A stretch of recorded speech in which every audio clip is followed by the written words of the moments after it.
Madame, Monsieur, bonsoir et bienvenue dans le 20h de TFM. Dans l'actualité de ce mardi, condamnation de Ousmane Sonko. La conférence des leaders de Yewwi Askan Wi est très amère. Les opposants annoncent une marche de protestation le 19 mai prochain. Quant à la cohésion de la coalition, elle reste intacte et solide selon les leaders, malgré les dissonances constatées entre membres de Yewwi. Les détails dans cette édition. Régulation du secteur du loyer, l'État met en place des commissions régionales et départementales, des commissions inclusives sous la férule du ministre du Commerce. Objectif, mieux réguler le secteur, pacifier les relations entre bailleurs et locataires, mais également anticiper les contentieux. On vous explique tout dans cette édition. Tabaski 2023, 23 résolutions pour une bonne mise en œuvre du plan d'action pour l'approvisionnement en moutons.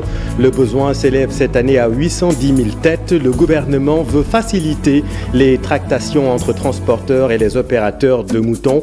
Un conseil interministériel s'est tenu ce mardi.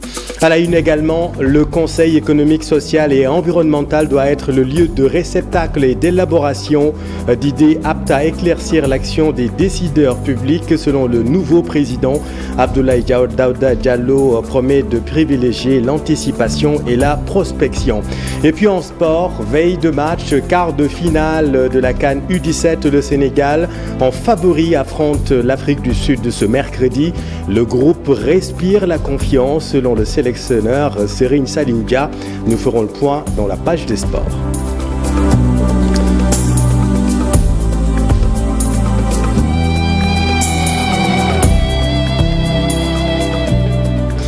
Mais d'abord, à Ngor, le torchon brûle encore entre les gendarmes et les jeunes du village.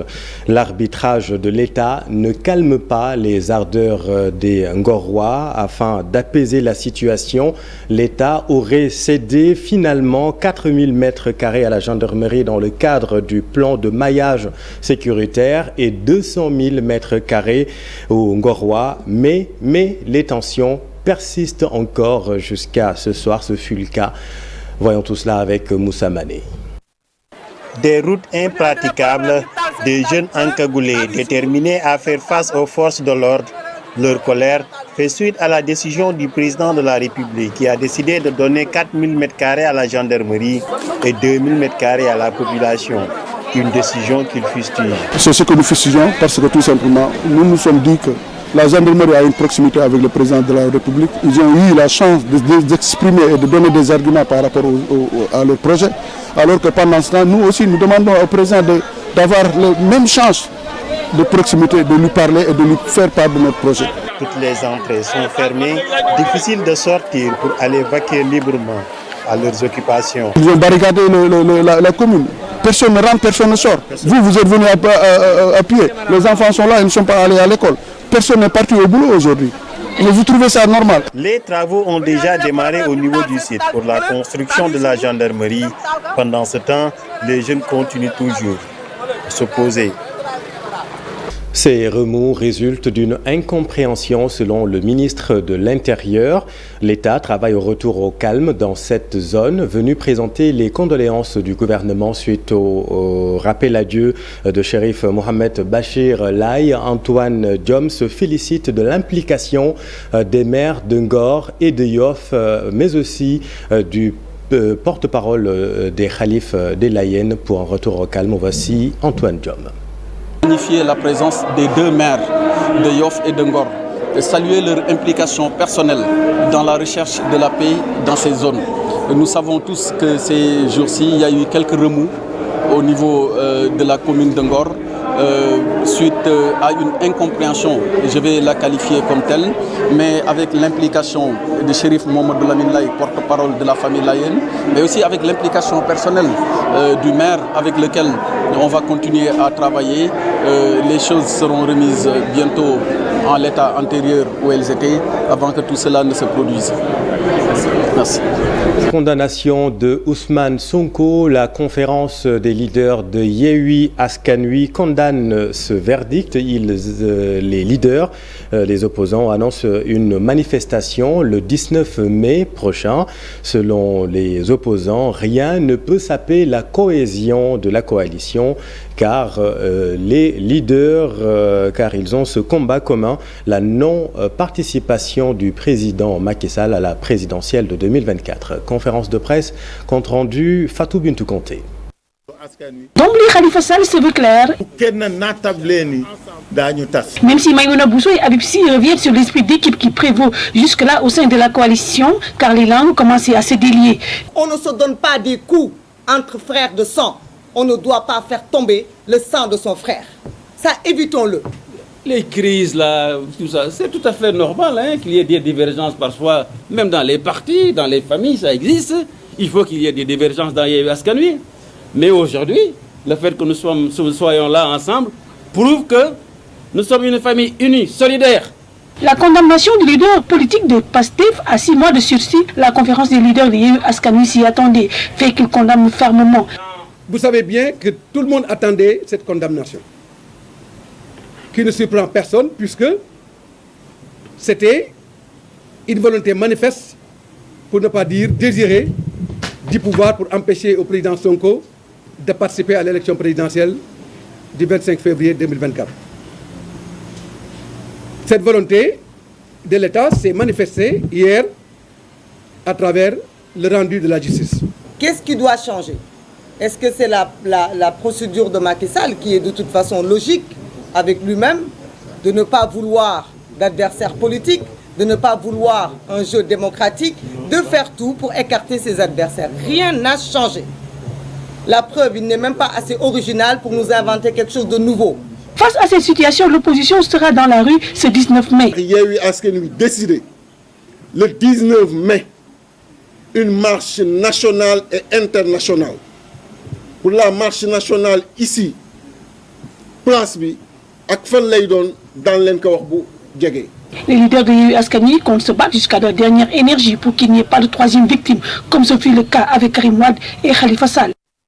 Dans l'actualité politique également, Aïda Mbodj prend le contre-pied de Barthélémy Diaz pour la présidente de l'Alliance nationale de la démocratie. Le dialogue n'a jamais fait l'objet d'une discussion au sein de la coalition. Nous y reviendrons dans un instant. L'actualité, c'est aussi l'installation du nouveau président du Conseil économique, social et environnemental. Abdoulaye Daouda Diallo a promis de privilégier l'anticipation et la prospection pour le successeur de Idrissa Seck. Le Conseil économique, social et environnemental doit être le lieu de réceptacle et d'élaboration d'idées novatrices aptes à éclaircir l'action des décideurs publics. Voici Abdoulaye Daouda Diallo. Le Conseil, toujours dans ses missions qui lui sont dévolues, examine les évolutions en matière économique, sociale ou environnementale et suggère les adaptations qui lui paraissent nécessaires. Cette mission assignée au Conseil devra occuper une place de choix dans notre action. Elle implique de sortir des contraintes de la routine quotidienne et de s'inscrire résolument dans le temps de l'anticipation et de la prospective. Cette problématique est essentielle à côté d'autres tout aussi centrales pour trouver un début de prise en charge dans le plan d'action pluriannuel en cours d'actualisation. La question environnementale est appelée à occuper une place cardinale dans notre dialogue avec les pouvoirs publics et les populations. L'ex-directeur de cabinet du président de la République, devenu président du Conseil économique, social et environnemental, installé dans ses nouvelles fonctions par le deuxième vice-président du Conseil, Mody Guiro, en présence également du ministre en charge des relations avec les institutions, Samba Sy. La valorisation des travaux effectués par les membres du Conseil économique, social et environnemental, c'est l'invite adressée au nouveau président par le coordonnateur du Forum civil. Birahim Seck demande à Abdoulaye Daouda Diallo de donner suite aux recommandations produites. Voici Birahim Seck. Les Sénégalais disent que le Conseil économique est inutile, ils ont raison. Parce qu'il n'y a pas un effort de valorisation des travaux qui sont faits par le Conseil économique. Ils ne se sentent pas concernés par les rapports qui sont produits par le Conseil économique. D'où le défi du nouveau président du Conseil économique de valoriser les travaux des conseillers mais également de partager, d'inviter les populations à s'imprégner des travaux qui sont effectués par le Conseil économique. Et l'autre aspect également où les Sénégalais sont raison, c'est-à-dire qu'il n'y a pas une évaluation des recommandations qui sont effectuées qui sont issues des recommandations du Conseil économique. On ne sait pas que deviennent nos recommandations. Donc il y a un besoin d'évaluer les recommandations qui sont effectuées par les conseillers. L'actualité, c'est aussi l'installation de la commission régionale et des commissions départementales de régulation du loyer sous la férule du ministre du Commerce. La commission se veut inclusive. L'objectif est de fluidifier, pacifier les relations entre bailleurs et locataires, mais également anticiper les contentieux. Vous le savez, plus de 1000 dossiers se terminent au tribunal. Compte rendu de la rencontre, Cheikh Diop et Lamine Diagne. Ce sont des acteurs du secteur de l'immobilier et ils ont décidé de se donner la main. Objectif, formuler des propositions pour améliorer l'accès au logement. Il y a une dérégulation qui a été observée depuis 2006 au niveau des loyers, ce qui avait occasionné la création d'une commission d'enquête parlementaire en 2008 et une première baisse des loyers en 2014. Et malgré cela, il y a eu une continuité des difficultés observées et c'est ce qui est à la base de la création de la nouvelle commission nationale de régulation des loyers pour qu'il y ait un organe d'État qui sera là pour faire appliquer la réglementation en matière de loyer. Cette commission qui vient de voir le jour ne veut pas perdre trop de temps. D'après les membres, le travail a déjà commencé. Cette commission qui est composée de professionnels, vous avez vu les huissiers de justice, les experts immobiliers, magistrats, le chef du service régional de commerce, l'administration, les associations de bailleurs, les associations de locataires, pour discuter et rappeler la loi, les dispositions de la loi aux acteurs, aux parties prenantes sur ces contrats de location qui avaient commencé à créer une ambiance un peu particulière au niveau national entre bailleurs et locataires. Les contentieux entre bailleurs et locataires sont nombreux. Plus de 1200 dossiers sont traités au tribunal de Dakar. Le gouvernement du Sénégal compte apporter des solutions à ces problèmes. Nous avons commencé à traiter à l'amiable d'abord, parce que c'est un travail que les services régionaux du commerce faisaient déjà. Mais vous savez, si nous voulons être efficaces, il nous faut aussi avoir des structures spécialisées. Les services régionaux du commerce coordonnent aujourd'hui la mise en application des prix homologués après les concertations sur la vie chère. Je vous ai dit la dernière fois qu'il y avait une mission d'abord importante et urgente. C'est la mise en application de ces prix, mais aussi la surveillance de ces prix. C'est la raison pour laquelle vous nous avez vu en début de semaine, en fin de semaine dernière, mettre en place une application et un réseau de volontaires qui doivent appuyer, assister les commissaires aux enquêtes économiques, les contrôleurs économiques, les vérificateurs qui sont des agents assermentés. Après Dakar, d'autres commissions seront installées dans les régions. Le but recherché est de faciliter l'accès aux bailleurs et locataires. Cette rencontre marque le top départ des actions concrètes de la CONAREL, la Commission nationale de régulation des loyers des baux à usage d'habitation. Selon le secrétaire exécutif de la CONAREL, il était urgent de basculer dans l'opérationnel car les différends entre bailleurs et locataires s'amoncellent. Plus de 1261 cas enregistrés, dont 805 rien que dans le département de Dakar. Urgence signalée. Quand nous avons exploité les données qui sont à Dakar, nous avons dit sur le seul mois d'avril, nous sommes à 1261 plaintes qu'il faut traiter. Dans laquelle, quand on a distillé, on a trouvé que le département de Dakar est à 805 plaintes. On ne peut pas attendre, parce que depuis le mois de mars, il y en a eu d'autres. Donc tout de suite, on se met au travail pour traiter les cas-là. Sinon, les Sénégalais vont dire, bon, on a créé la commission, mais jusqu'à présent, nos plaintes sont restées sans suite. Donc c'est pour ça que nous, non seulement on installe la commission, mais on va les rendre opérationnels. C'est-à-dire il faut aller dans le département et comme le ministre l'a dit, créer des numéros WhatsApp pour être plus accessible. On aurait pu créer la région et dire que... Mais on veut éviter aux populations les déplacements inutiles, la proximité alors. Donc tout ça réuni, nous sommes dans l'opérationnel. Aujourd'hui, cet acte qui vient d'être posé par monsieur le ministre du Commerce, c'est le début des opérations effectives en tout cas, de travail effectif de la Commission nationale de réforme de régulation des loyers. Ski 2023, le gouvernement veut faciliter les tractations entre transporteurs et les opérateurs de moutons de Tabaski. C'est la 6e résolution parmi les 23 formulées aujourd'hui à l'occasion du Conseil interministériel tenu à Diamniadio. 23 résolutions pour une bonne mise en œuvre du plan d'action pour l'approvisionnement en moutons. Le besoin cette année, vous le savez, s'élève à 810 000 têtes. Suivons là-dessus le Premier ministre Amadou Ba. Le ministre des Affaires étrangères prendra toutes les dispositions nécessaires afin d'assurer la traversée des moutons au niveau de la République de Gambie pour l'approvisionnement des régions du Sud et d'encourager l'importation des moutons, notamment à partir du Mali et de la Mauritanie. 5. Le ministre des Finances facilitera la mobilisation des ressources destinées à la préparation de la Tabaski et inscrites au budget du ministère de l'Élevage et des Productions Animales, ainsi que la libération des indemnités de déplacement sous forme de caisses d'avance pour la prise en charge efficiente des agents qui seront en mission. 6.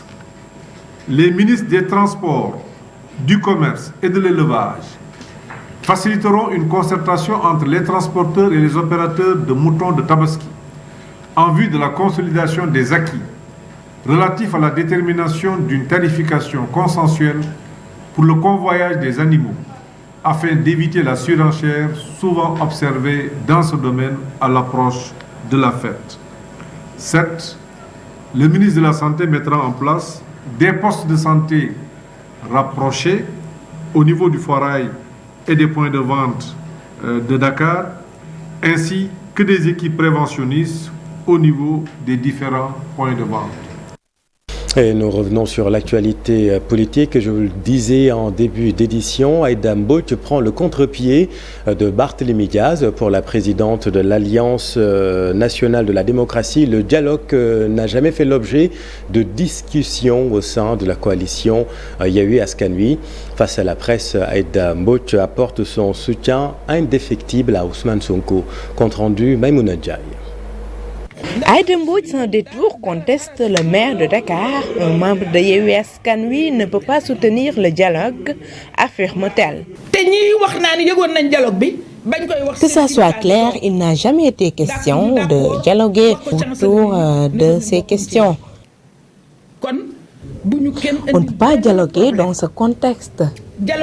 Un membre de la grande coalition Yewwi Askan Wi ne peut pas soutenir le dialogue. Ça, c'est clair. Ousmane Sonko est et reste le champion de Yewwi Askan Wi. La présidente du parti Alliance nationale de la démocratie est formelle. Le président Ousmane Sonko a mon soutien total, comme d'habitude, et entier, ainsi que le soutien de mon parti, And Saxal Liggéey, relativement à l'acharnement judiciaire, toute nature confondue dont il est en train de vivre. Ma volonté, ma détermination et mon engagement à le défendre, comme je l'ai toujours fait lors de ma position d'antan, en qualité de son avocate parlementaire, n'ont bougé d'un iota et ne sauraient bouger d'un iota. Dañuy leeral rek pour wane ni ku nekk Yewwi Askan Wi mënul soutenir dialogue bi. Non, mënul soutenir dialogue. La Linguère du Baol fustige le refus qui lui a été notifié d'organiser le congrès de son parti. Une lettre datée du 5 avril 2023 et visée par mes soins a été transmise dans ce sens au directeur général du Grand Théâtre. Contre des sages, bien sûr. Mais jusqu'à présent, nous n'arrivons pas à finaliser ce processus avec l'administration du Grand Théâtre qui continue de nous laisser dans un flou inacceptable pour valider cette date qui pourtant était totalement libre. On l'avait même consigné dans le registre d'accueil de ceux qui veulent organiser au Grand Théâtre. Aïda Mbodj demande les populations à répondre à l'appel du F24 prévu le 12 mai prochain. Merci Maïmouna. Religion, 100 millions de francs CFA, c'est le montant estimé pour la construction de la grotte mariale de Popenguine. La quête pour la construction de la grotte mariale se poursuit. Sur les 100 millions escomptés, les fidèles ont contribué à hauteur de plus de 60 millions de francs CFA.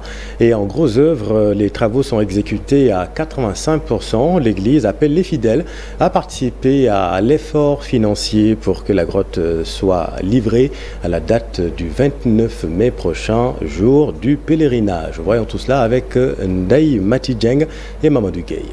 66 825 485 francs CFA. C'est la somme déjà collectée pour la construction de la grotte mariale de Popenguine. Vicaire épiscopal chargé de la liturgie dans l'archidiocèse de Dakar nous fait l'état de la situation financière.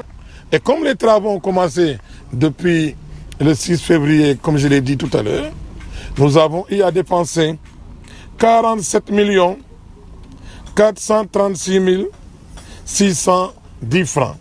Ce qui fait que nous avons un solde de 19 388 875 francs. Évidemment, au moment où nous sommes, nous accélérons les travaux. Nous avons devant nous 3 semaines. Je continue à lancer l'appel au nom de Monseigneur Benjamin pour le parachèvement dans la gloire de Dieu. Sur ce chantier en forme de calebasse, les ouvriers trouvés sur place disent en être aux finitions. L'objectif, c'est de le livrer avant le pèlerinage de cette année. Actuellement, en gros œuvre, on est à 85% des travaux. Le remblai, on est à 90%. C'est ce que vous voyez là, la terre rouge là que vous voyez. La maçonnerie en pierre, on est à 90%. Ce qui reste, c'est le dessus juste de l'édifice à terminer. Il y a aussi le corps d'état secondaire qui doit être fait, qui n'ont pas encore démarré. Il y a la plomberie, le carrelage et autres et tout cela. Philomène Sen de la Légion de Marie appelle les bonnes volontés à participer pour l'achèvement des travaux. Tous les fidèles chrétiens, catholiques, à spiritualité mariale ou non, de mettre leurs mains à la poche. C'est l'État qui construit entièrement le nouveau sanctuaire. La réhabilitation de la grotte de Marie à Popenguine, qui date de plus de 100 ans, est un souhait de l'archevêque de Dakar, Monseigneur Benjamin Ndiaye. La livraison est prévue le 29 mai 2023. Merci Ndemati. Toute autre chose maintenant, allons dans le sud, à Ziguinchor. Les effets de la pandémie Covid-19 sur le secteur du tourisme ont révélé l'impréparation et la vulnérabilité du secteur face aux menaces multiformes. Pour mieux aider les acteurs à faire face à ce genre de situation, des universitaires ont émis l'idée d'une mise en place du réseau des universitaires du tourisme pour apporter leur expertise scientifique en guise de contribution à une meilleure viabilité du secteur. Voyons tout cela avec Lamine Ba et Lamine Mantiank. Le département ministériel du tourisme peut compter sur l'appui d'une nouvelle entité dénommée Réseau des universitaires du tourisme. La structure a décidé de s'impliquer en mettant à la disposition de la tutelle l'expertise scientifique nécessaire à la construction d'un secteur très stratégique pour l'économie. Dr Aïssatou Nyong, président du comité d'initiative. D'apporter notre contribution scientifique dans la gestion du secteur touristique. Et si le cachet scientifique vient, je pense qu'il nous faut une chaise de 3 pieds pour que le secteur soit relancé. L'objectif recherché par les universitaires est de contribuer à bâtir un secteur touristique qui résiste aux menaces à l'image de la Covid-19 et de ses effets dévastateurs sur le secteur. Et aujourd'hui, après la crise sanitaire de la Covid-19, toutes les destinations touristiques sont en train de s'organiser, de repenser leur tourisme. Et c'est l'occasion pour nous d'activer davantage tous les acteurs universitaires et aller vers une mutualisation des moyens pédagogiques, moyens financiers, moyens logistiques. Pour les universitaires de Ziguinchor, c'est une démarche qui peut servir d'aide à la prise de décision politique concernant le secteur. Professeur Diane Ngom, vice-recteur chargé de la recherche et de la coopération en relation avec le monde professionnel. Les initiatives ne sont pas coordonnées, d'accord? Il n'y a pas d'études vraiment ciblées qui font qu'en fait des orientations très claires puissent être données à l'autorité. Et je pense que la mise en place de cela permettrait déjà d'avoir une action coordonnée des acteurs qui pourrait vraiment servir d'aide à la décision à nos autorités. La rencontre de présentation du projet aux universités universitaire de Ziguinchor a eu lieu hier. Une idée bien approuvée au même titre que la démarche inclusive et participative adoptée par le comité d'initiative. Ramène la rencontre qui a eu lieu hier en prélude au lancement officiel du réseau. Le comité d'initiative a rencontré le pôle des acteurs universitaires du tourisme de l'université Hassan Sek de Ziguinchor. Et puis un mot de sport, quart de finale U17 veille de match. Les Sénégalais affrontent les Sud-Africains ce mercredi en quart de finale. Les Sénégalais qui affrontent les Sud-Africains en favori, on peut le dire. Le groupe respire la confiance, a rassuré le sélectionneur présent en conférence de presse d'avant-match. Serigne Saloudia veut faire la différence très tôt dans le match, le voici. Début, parce que le constat peut-être on rate beaucoup d'occasions, mais je pense que c'est des matchs couperés où il va falloir faire peut-être la différence très tôt, ne pas avoir de doute. On aura besoin de ça surtout, et je pense qu'on est en train d'insister sur cet aspect.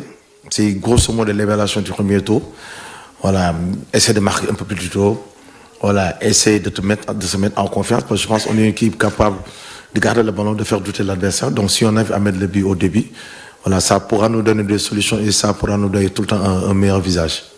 On se dit que c'est un match comme tous les autres matchs. Et on va le préparer comme on a préparé tous les autres matchs. De se donner à fond, de se battre du début à la fin en écoutant bien les consignes du coach. Voilà, c'est la fin de cette édition. Merci infiniment de l'avoir suivi. Soir d'info, la suite dans un instant avec Pape Abdoulaye Der et son invité. Restez avec nous, vous êtes au bon endroit. Bonne soirée.